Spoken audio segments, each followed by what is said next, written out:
You know, there's a landmark in North Carolina that thousands of people drive by every single day. But what if it's hiding something huge right under their feet?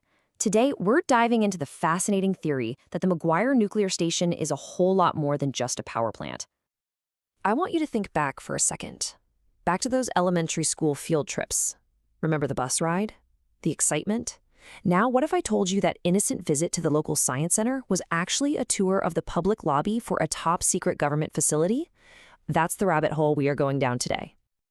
And the source material for this just nails the vibe. It describes this whole thing as having equal parts Cold War intrigue and that lingering suspicion that not everything's as it seems. It really does feel like we're stepping right into some kind of spy novel, doesn't it? All right, so to really unpack this theory, we have to start with the official story, the picture-perfect image of the McGuire nuclear station. And believe it or not, it all starts with the kids. This is where the whole thing gets really smart.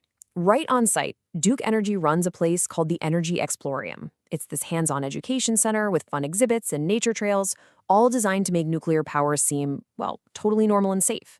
For decades, it's been the go-to field trip, framing this massive nuclear facility as just a friendly neighborhood power source. The thinking behind this is pretty brilliant, and our source draws a great comparison to programs like DARE. The goal is exactly the same. Use schools to shape how you feel about something from a very early age. It's about creating a positive association before you can even form a negative one. Kids have a blast, they go home and they tell their parents, hey, that nuclear plant is awesome. It's such a subtle and effective way to manage public opinion. Okay, but a good cover story is only part of the puzzle. The next piece of this has been hiding in plain sight the entire time, the plant's location. Because let's be real, if you wanted to hide something truly massive, you'd have to pick the absolute perfect spot. So, picture this, 800 acres right on the shore of Lake Norman. It's all pine forests, quiet little towns, and other energy stuff like solar farms. From a satellite, or even just flying overhead, the McGuire station just blends in. It looks like all the other parts of the power grid. It's the definition of hiding in plain sight. And the timing? Oh, the timing is everything. Construction started in 1971, right in the thick of the Cold War. At a time like that, a huge piece of infrastructure like a nuclear plant wasn't just about electricity. No way. It was a strategic national asset built to withstand a direct attack. This is where the theory goes from, interesting, to, whoa, hold on a second. We've got the cover story, we've got the location. Now let's look at whether there's any history of giant, secret government projects in this exact same state. And the answer is a big yes. Look, a secret base under a nuclear plant sounds like something straight out of the movies. I get it. But before you dismiss it, you have to look at North Carolina's actual, documented history of keeping secrets. So let me introduce you to the Big Hole. This isn't a theory. This is a real place. In Chatham County, not too far from McGuire, AT&T built a massive underground bunker in the 60s. It was 13 stories deep. Its whole purpose was to make sure the government could still talk to each other after a nuclear war. This is a proven, gigantic secret hidden under a bunch of trees. It actually happened. And here's the kicker. The Big Hole wasn't a one-off thing. Not even close. During the Cold War, North Carolina was basically a hub for clandestine operations. We're talking Nike missile silos, FEMA doomsday bunkers, secret radar sites. The state has a proven history of hiding top-secret stuff, which makes the idea of one more hidden facility seem a lot less crazy, doesn't it? So we've got the perfect cover, the perfect location, and a real history of secret bunkers. But what about the people? Who would you actually need to run a secret facility like this?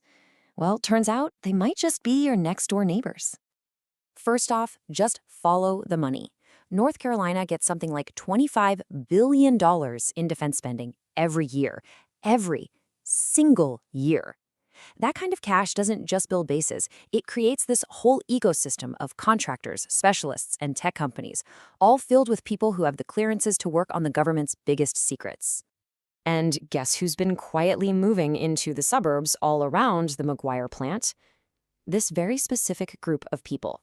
Retired Special Forces operators, cybersecurity experts, people who work for those big data analytics companies that contract with spy agencies.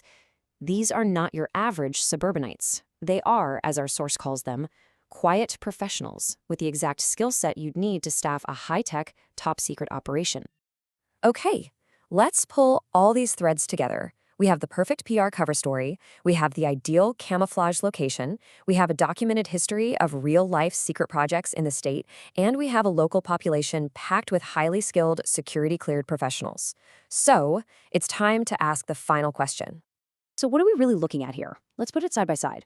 On the one hand, maybe it's just a simple power plant with a really clever community outreach program. Or, on the other hand, maybe it's a masterclass in deception, a facade built at the perfect time, during the Cold War, in the perfect spot supported by a history of other secret bunkers and surrounded by the very people you'd need to run it. And that really leaves us with just one last thing to think about. In a state where a secret 13-story bunker is a documented fact, not fiction, you just have to ask yourself, what sounds more plausible? The story they tell you on the school field trip? Or the one that just might be humming away quietly right underneath your feet?